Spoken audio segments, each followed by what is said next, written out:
Hello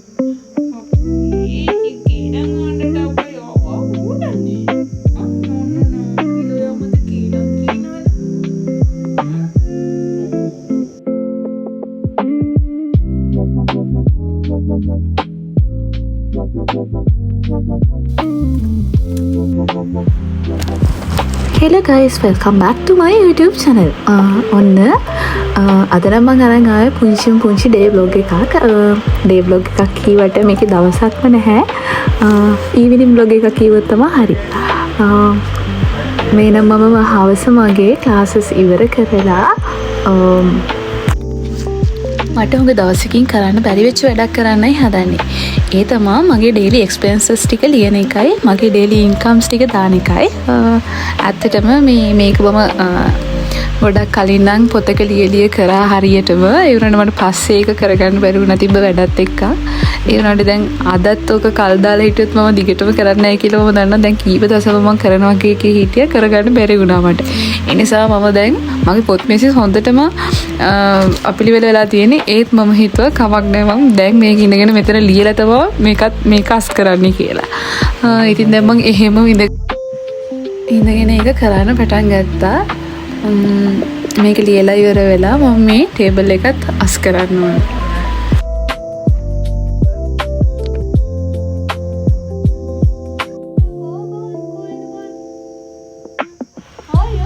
බලන්නකො ඉතින් මට මේ වැඩේ කරන්න දෙන්නේ අපේ චුටි පුරුපුරු ඇවිල්ලා. අපේ බෝලයට අපේ අම්මා නැත්තම් ඉන්න බෑ. එයා මුළු ගේම දෙකක් වෙන්න ගෑ ගන්නවා අම්මව පේන්න හිටියේ නැත්තම් අහල පහල.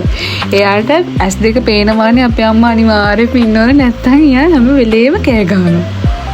අම්මා නැති වුණාම එයාත් නිකන් අර අපි වගේම තමයි ඉති. හැම වෙලේම අම්මේ කීවේ නැති වුණාට හැම වෙලේම අම්මා පස්සෙන්ම තමයි කෑ ගහ හැම එකටම.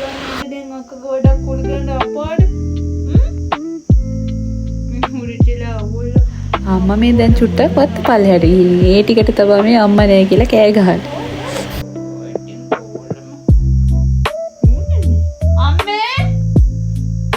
අම්මේ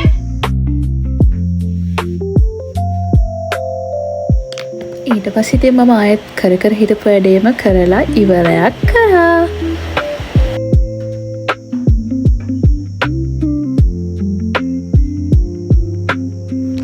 ඇත්තටම ඉතින් මේ වැඩේ නම් චූටි කාලේ ඉඳන්ම ගොඩාක් පුරුදු වෙන එක නම් හොඳ වැඩක්. ඔන්න ඉතින් බලන්න මට මේ වොයිස් එක කරගන්න විදියකුත් නැහැ. මල්ලි ඉතින් අම්මට කතා කරනවා. මේක තමයි ඉතින් අපේ ගෙදර සාමාන්‍ය විදිය හැම වෙලේම හැමෝම අම්මේ කියාගත්ත එකවත් තමයි.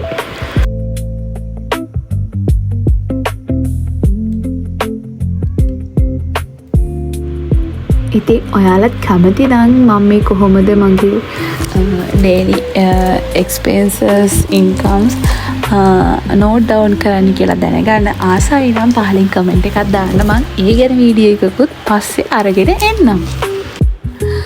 ඔන්න ඉතින් මම අස් කරන්න පටන් ගත්තා. ඇත්තටම ඉතින් හැම වෙලේම මේ පුත අදින නිසා එතකොට හැම වෙලේම හැදි වෙනවා. ඉතින් හැම වෙලේම එතකොට අස් කරන්නත් වෙනවා. ඉතින් මේ විදිහට අස් කර ඉන්නකොට පුංචි කතන්දරයකුත් මට මතක් වුණා. ඉතින් එක ගැහණු ළමයෙක් යාගේ පොත් මේසෙ දිහා බලනකොට එයාට දකින්න තිබ්බේ ඉවර කරපු නැති නෝට්ස්, එතකොට කරන්න අමතක වෙච්ච වැඩ, හෙට කරන්න ඕනේ දේවල්, තවත් පටන් ගන්න බැරි වෙච්ච වැඩ. ඉතින් එයාට මේ හැම දෙයකම මොකක් හරි අවුලක් තියෙනවා වගේ දැනුණා. ඉතින් එයා හිතට වීරිය අරගෙන හිතුවා මම ටිකක් වෙනස් වෙන්න ඕනේ කියලා. ඉතින් එයා එහෙම හිතලා ලොකු දෙයක් කරන්න නම් ගියේ නැහැ. හැබැයි ඇය අතට ගත්ත එකම එක පොතක්. ඒ පොත තිබ්බ එක තැනකින් ඊළඟට තවත් පොතක් ගත්තා. ඊට පස්සේ එයාගේ විහිරිලා තිබ්බ හැම පේපර් එකක්ම අරගෙන එකට එකතු කරලා හරි ලස්සනට හැදුවා. ඉතින් එයාගේ මේසෙ පිහිර දැම්මා. මේ විදිහට එයා චුට්ට එයාගේ මේසෙ අස් කරන්න පටන් ගත්තා. ඉතින් එයාට නොදැනීම එයාගේ මේසෙ හරිම ලස්සනට පිළිවෙවිලි අස් වෙමින් තිබුණා. ඉතින් එයාගේ මේසෙ දැන් කලින් තිබ්බ වගේ නෙමෙයි. හරි වෙනස්.